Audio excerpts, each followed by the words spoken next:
Je suis Vaimiti Dubousquet, chargée de l'innovation à la délégation à la recherche et référente de la stratégie de l'innovation.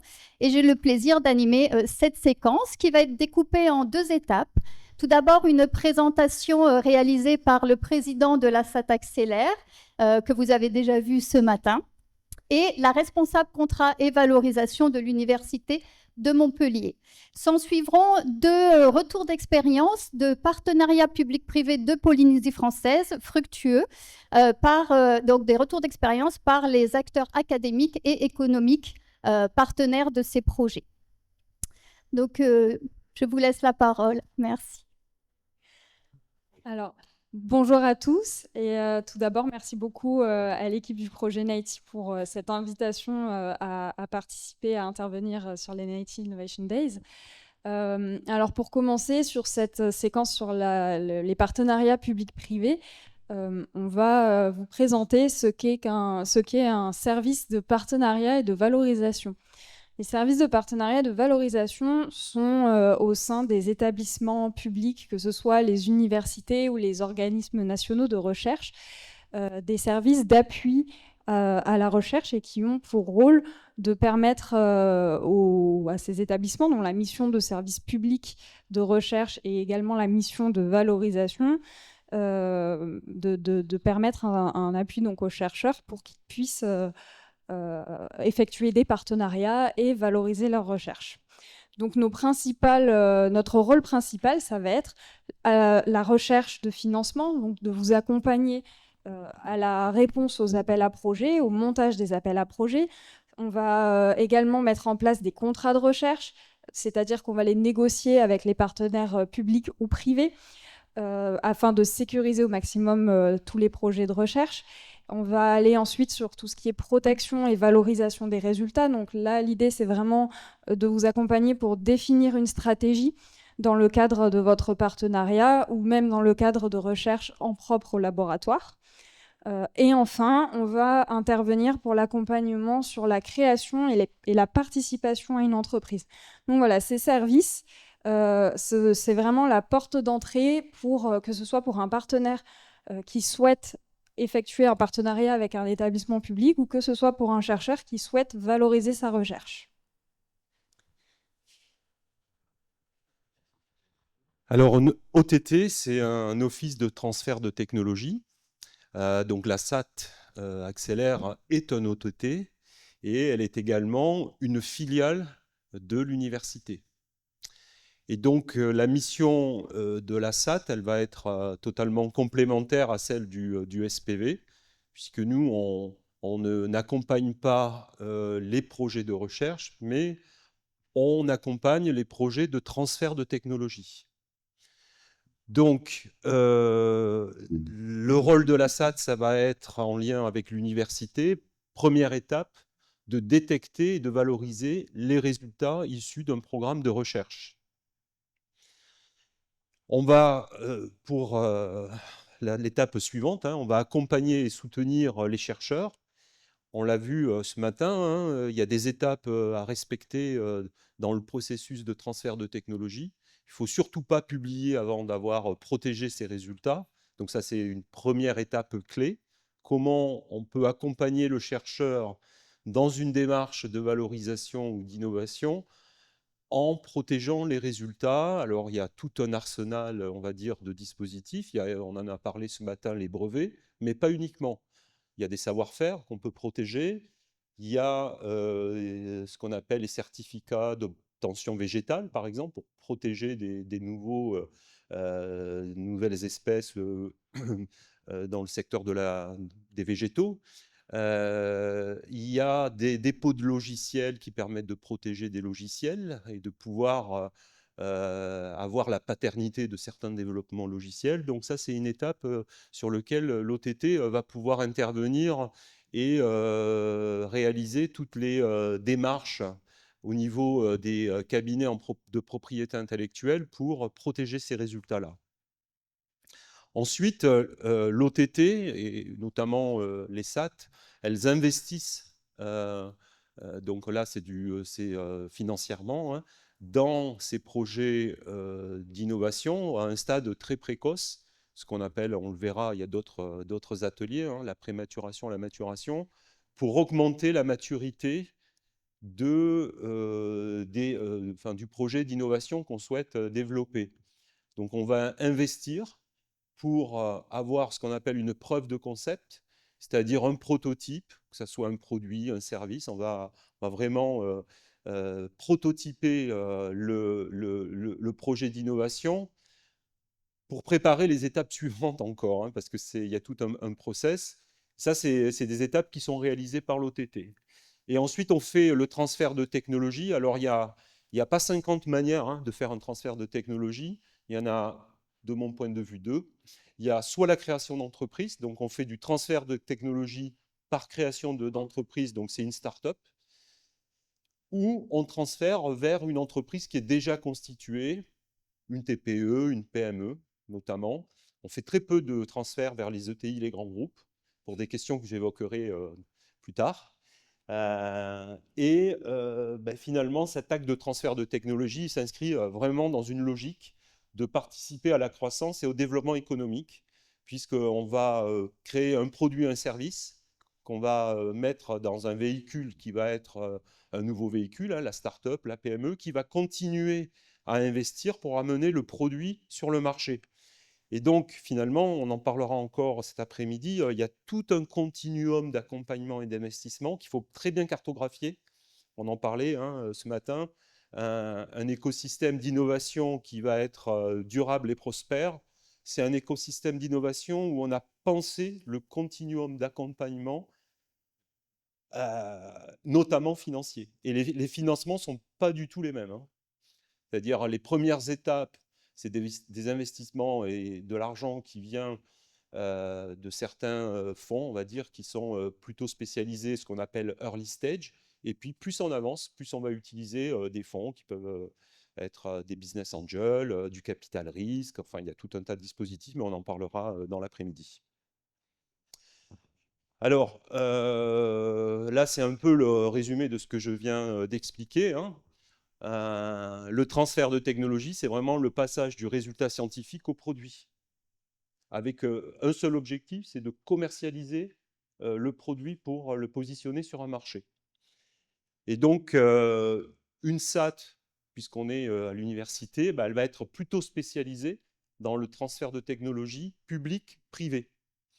Mais il y a d'autres formes de transfert de technologie sur lesquelles on peut travailler, c'est-à-dire privé aussi. Il n'y a pas que le transfert de technologie entre le secteur public et privé, on trouve aussi du transfert privé-privé. Donc, sourcing, propriété intellectuelle, j'en ai parlé, maturation. On peut redévelopper au travers des investissements de la nouvelle propriété intellectuelle qui va venir renforcer la propriété intellectuelle, ce qu'on appelle amont. Il y a une propriété intellectuelle amont et aval. Prospection, c'est-à-dire réfléchir à la meilleure stratégie de transfert de technologie. Et puis, il y a toutes les phases contractuelles, les licences. Par exemple, ça peut aboutir d'ailleurs, ça peut générer un transfert de technologie, des nouveaux partenariats, faire de la collaboration de recherche à nouveau pour se ressourcer ou augmenter la valeur du projet, et création d'entreprise, on en parlera. Il y a tout ce qui est aussi le volet incubation-accélération, qui est un élément important, qui sont d'autres phases d'accompagnement. Alors, pourquoi la recherche partenariale ? Pour des chercheurs du public notamment, l'intérêt, ça va surtout être la recherche de financement, c'est-à-dire que c'est ce qui va leur permettre d'aller chercher des financements auprès de bailleurs de fonds, où souvent on arrive à avoir des appels à projets beaucoup plus intéressants en étant plusieurs à y répondre. Ça permet d'obtenir des financements qui soient donc de bailleurs de fonds publics, mais aussi de partenaires privés. L'autre intérêt qui est commun aux deux types que ce soit pour les chercheurs ou que ce soit pour les entreprises, c'est la mise en commun de compétences. C'est d'aller chercher des connaissances, des compétences qu'on n'a pas forcément, et en mettant en commun ces compétences, on va pouvoir aller chercher des solutions technologiques que tout seul, on n'arriverait pas à faire. Donc ça, voilà, ce sont les principaux intérêts de collaborer et de mettre en place des partenariats entre plusieurs types de chercheurs ou d'interlocuteurs. On va avoir différentes formes de partenariat, c'est-à-dire qu'en fonction du projet qui est concerné, on va choisir différents montages. Ça peut aller de la prestation de services, la collaboration de recherche, le consortium, qui est une sorte de collaboration de recherche, mais avec beaucoup plus de partenaires en général, jusqu'à la maturation partenariale. Donc, dans un premier temps, avant de définir quel est le bon type de collaboration pour un projet, on va se poser plusieurs questions. On va se demander déjà qui sont les partenaires. Est-ce qu'on fait ce projet avec une entreprise, un établissement public? Est-ce qu'on veut faire ce projet avec une multitude d'acteurs?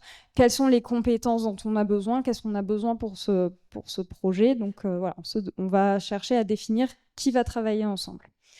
Ensuite, on va se demander quel montant de financement est nécessaire, parce que selon le montant de financement nécessaire pour le projet, on ne va pas forcément aller chercher des financements au même endroit. C'est-à-dire qu'on ne va pas aller dimensionner la recherche sur un projet européen si on a besoin, par exemple, de 10 ou 15 000 euros pour faire quelques analyses. Donc, et c'est important aussi de bien définir le financement nécessaire, parce qu'inversement, si on va chercher un trop petit financement, on n'arrivera pas à mener à son terme le projet. Donc, bien cerner le financement qui est nécessaire, et en fonction, ça nous permettra ensuite d'aller déterminer le bon type d'endroit où aller le chercher. Ensuite, comment structurer son programme tout en sécurisant l'investissement? C'est-à-dire que là, on va aller vraiment adapter le programme de recherche en fonction de l'investissement qui est également recherché.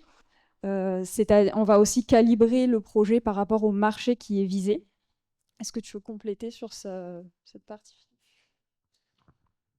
Oui, alors effectivement, je dirais qu'il faut toujours bien s'assurer, quand on a un partenaire, du profil du partenaire. Parce qu'un investisseur, il faut, dans ces stades assez amont, il faut qu'il soit extrêmement bienveillant. Et la bienveillance de l'investisseur, elle n'est jamais acquise à l'avance. Alors moi, j'ai l'habitude, depuis des années, à travailler avec des investisseurs internationaux. Il faut voir que l'investisseur international n'est pas forcément toujours bienveillant. Il faut faire attention dans cette phase contractuelle de ne pas se faire déposséder, clairement, de se faire déposséder des résultats issus de ces investissements. Il faut toujours garder le contrôle de la propriété intellectuelle. Et ça, c'est tout un art de bien négocier dans un contrat de collaboration de recherche, ou même dans le cadre de recherche de financement pour faire du transfert de technologie, de bien s'assurer de la bienveillance de l'investisseur, parce que il ne faut surtout pas qu'à la fin du projet, en fait, il récupère tout, et puis il puisse le développer finalement ailleurs que sur le territoire pour lequel il avait été pensé au départ.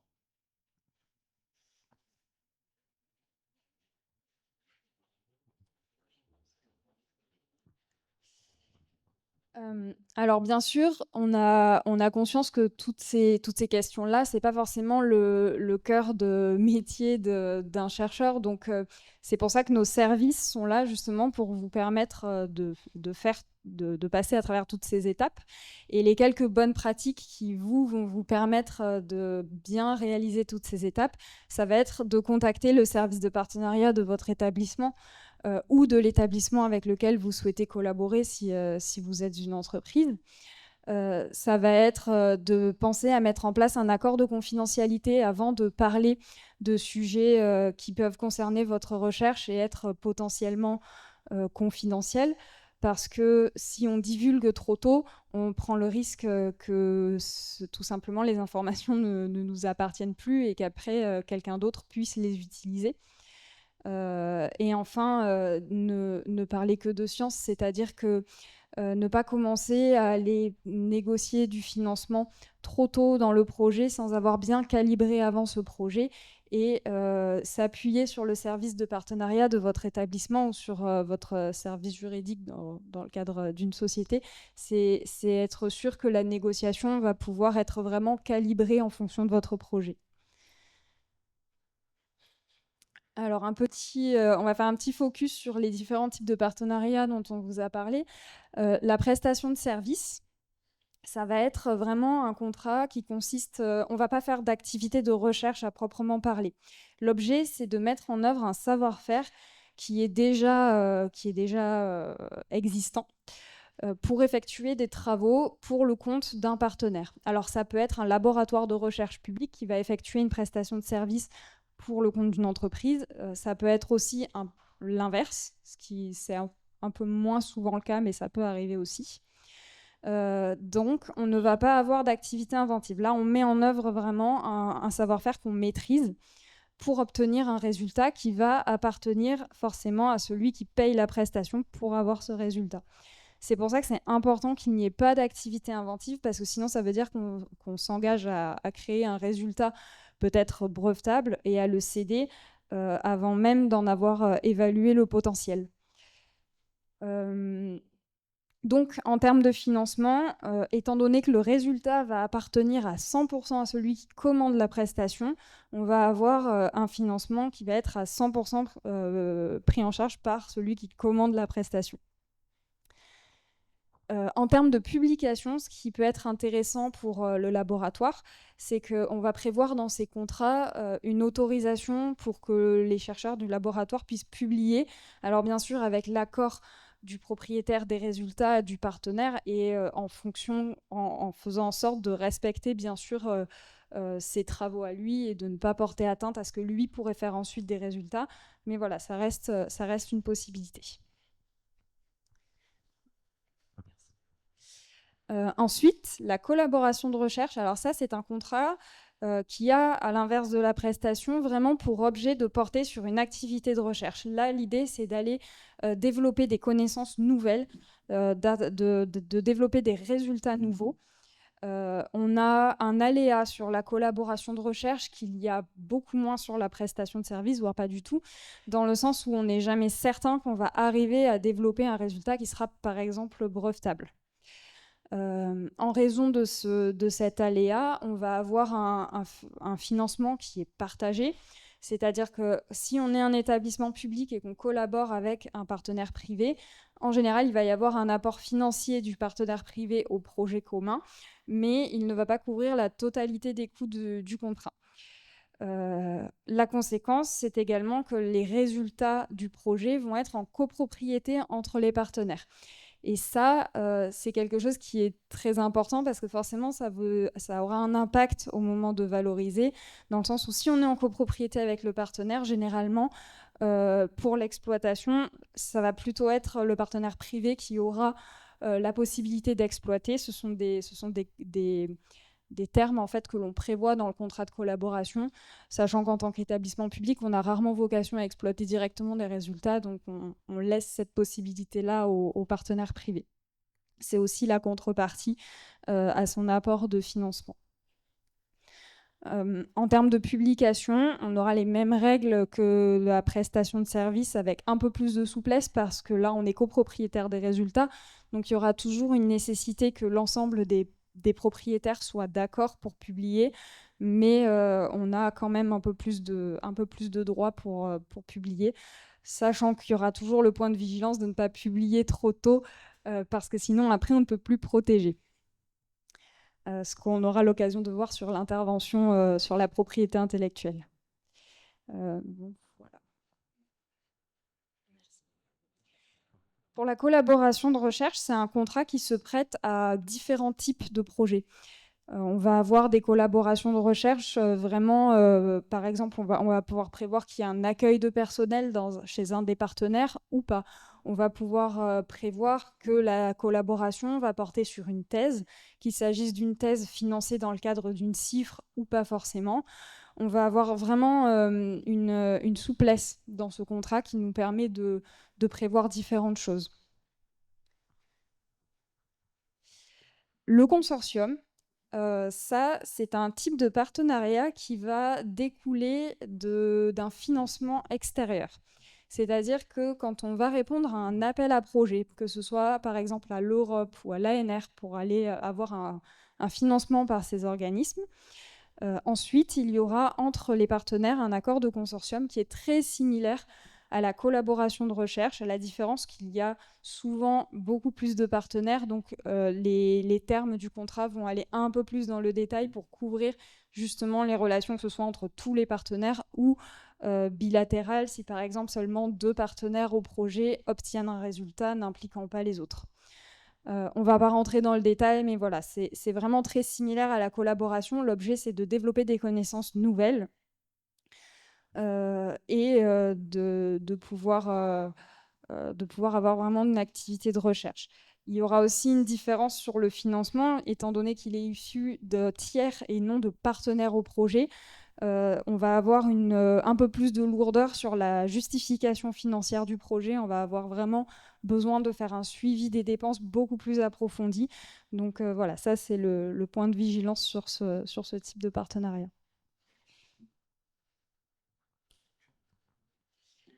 On va vous présenter ensuite la chronologie d'un projet partenarial. Alors, en premier, on va définir quel est le besoin en termes de recherche et développement. C'est-à-dire qu'on va avoir une entreprise ou un chercheur, mais on va vraiment avoir une idée que là, on a un besoin de développer quelque chose. Il va y avoir des discussions, généralement et idéalement couvertes par un accord de confidentialité, suite auquel on va définir un projet. Ce projet, une fois qu'il est défini, on va on va mettre en place un contrat pour sécuriser la réalisation du projet. L'idée, c'est que ce contrat va permettre vraiment au projet de se passer dans les meilleures conditions possibles pour que ensuite il puisse aller le plus loin possible. Souvent, cette mise en place d'un contrat, ça a la réputation de faire perdre un peu de temps ou d'être une formalité administrative. Ça, c'est quelque chose qu'on entend beaucoup. Mais il faut savoir que vraiment, ce temps que vous pouvez avoir l'impression de perdre à ce stade, en fait, vous le gagnez après parce que tout ce qui est sécurisé à ce moment-là du projet, ça évite tout un tas de difficultés par la suite. Donc voilà, une fois que le contrat est négocié, on va le signer, on va avoir un lancement de projet et la recherche va pouvoir démarrer. Ensuite, on va avoir vraiment, une fois que la recherche a démarré, ça va être la phase d'exécution du contrat. Donc là, vraiment le projet se déroule. Et enfin, s'il y a des résultats en fin de projet, on va faire un bilan pour voir qu'est-ce qu'on a obtenu à l'issue de ce projet. Quelle est la stratégie si on ne l'a pas vraiment définie avant ou si peut-être qu'elle peut avoir changé. Donc là, on va vraiment se poser les questions. Voilà, qu'est-ce qu'on a eu dans le cadre de ce projet, où on en est, qu'est-ce qu'on veut faire maintenant. Ça, c'est ce qui va pouvoir déboucher ensuite sur tout le cycle de valorisation où on va avoir peut-être de la propriété intellectuelle à déposer, peut-être un transfert à faire ou peut-être d'autres développements parce que le projet n'est peut-être pas assez mature.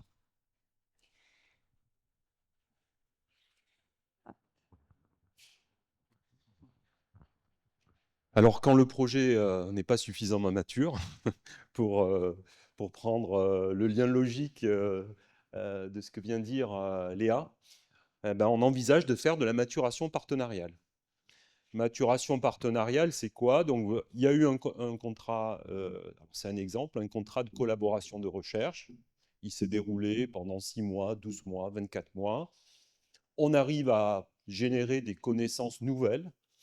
Et on se dit, là, il y a peut-être quelque chose d'intéressant, il va falloir qu'on continue à investir et envisager de commercialiser quelque chose. Et donc, on rentre dans cette nouvelle phase qui est la maturation partenariale. Donc, c'est de pouvoir faire en sorte que ces nouvelles connaissances puissent se traduire en innovation. A priori, quand on obtient un résultat de recherche, on n'a pas forcément l'idée de l'innovation. C'est-à-dire quel est le produit qu'on va commercialiser. Vous avez trouvé vous avez obtenu par exemple à partir d'algues, vous produisez un peu d'hydrogène par exemple, donc de l'hydrogène bleu ou vert, je ne sais plus trop comment on doit l'appeler. Bah, finalement, est-ce qu'on va pouvoir en faire un produit qui va trouver sa place sur le marché? Et donc, pour pouvoir répondre à ces questions-là, on est obligé d'approfondir les questions, pas uniquement sur le plan de la recherche et des technologies, mais il va falloir faire un benchmark de tout ce qui existe, avoir connaissance de ce qui se fait un peu partout dans le monde. Et puis, est-ce qu'on va avoir des éléments différenciants? Est-ce qu'on va avoir un avantage économique de développer telle voie plutôt qu'une autre? Et là, ça demande vraiment d'approfondir la question, de s'entourer d'experts, de compétences, parce que plus on avance, plus ça devient complexe finalement. Et donc plus on a besoin de mobiliser des ressources, notamment intellectuelles, pour dégager une voie de commercialisation qui ne va pas reposer sur rien, mais sur lequel on va pouvoir clairement expliquer, se convaincre finalement collectivement qu'il faut aller dans cette voie-là. Alors, bah, évidemment, on rentre dans ce qu'on appelle la maturation partenariale, parce qu'on va maturer, on va faire un peu mijoter les idées, et puis regarder le marché, le benchmark, la propriété intellectuelle aussi, s'il y en a d'autres, parce que c'est pas parce qu'on dépose un brevet, hein, pour information, on l'a peut-être pas dit, c'est pas parce qu'on dépose un brevet qu'on va pouvoir l'exploiter. Parce qu'en fait, il faut faire ce qu'on appelle une liberté d'exploitation, c'est pour faire une cartographie des brevets concurrents un peu partout dans le monde pour savoir si on va pas trouver des obstacles qui vont nous empêcher d'exploiter notre propre brevet. Donc ça fait aussi partie de la démarche. Alors, effectivement, c'est une démarche de recherche et développement et pas une démarche uniquement de recherche. On est vraiment dans la recherche et le développement. On élabore un projet sur lequel on souhaite obtenir donc il y a toute une ingénierie de projet qui nous donne une stratégie, une direction à prendre et on doit obtenir ces nouveaux résultats pour avoir des éléments différenciants et éventuellement échapper à des brevets qui pourraient nous gêner. Généralement, c'est un financement partagé, c'est-à-dire qu'il y a des fonds publics et des fonds privés. C'est plus 100% public. Alors, ce n'est pas non plus une obligation, mais on essaie de prendre, parce qu'il y a un risque là qui est à prendre, et généralement, ce risque, on aime bien le partager. Alors, les résultats qui sont issus, c'est ce que je disais tout à l'heure, qui sont issus de ce partenariat, ne doivent pas déposséder non plus les établissements de recherche publique qui sont à l'origine des premiers travaux et des premières connaissances qu'on doit exploiter. Donc on essaie de protéger au maximum, on va dire, les intérêts de celui qui a généré les premiers résultats pour éviter qu'il y ait saucissonnage, on va dire, de cette propriété finale. Bon, on a parlé effectivement, encore une fois, de la publication. Et in fine, il y a une licence d'exploitation qui va être accordée aux partenaires privés, mais avec des conditions. Cette licence, c'est un droit d'exploiter les résultats de ces investissements, mais avec des conditions. Parce que ce qu'on ne veut pas, et ce qu'on a vécu d'ailleurs, hein, c'est que parfois on concède des licences, mais l'objectif du partenaire, parfois qui est caché, c'est de geler la technologie pour développer quelque chose de concurrent. Donc, il faut ce qu'on appelle mettre des conditions d'exploitation qui vont contraindre notre partenaire à réellement exploiter et commercialiser la technologie sous peine de perdre les droits à partir d'un certain délai ou un certain moment dans le développement du produit. Et ça, c'est un point important qu'on aura encore l'occasion d'expliquer. Alors ça, c'est un résumé schématique de tout ce qu'on a dit hein, jusqu'à présent. Donc, il y a aussi une temporalité dans ce mécanisme, mais je pense avoir à peu près expliqué déjà tout ce qui est indiqué ici. Donc, je vous remercie pour votre attention.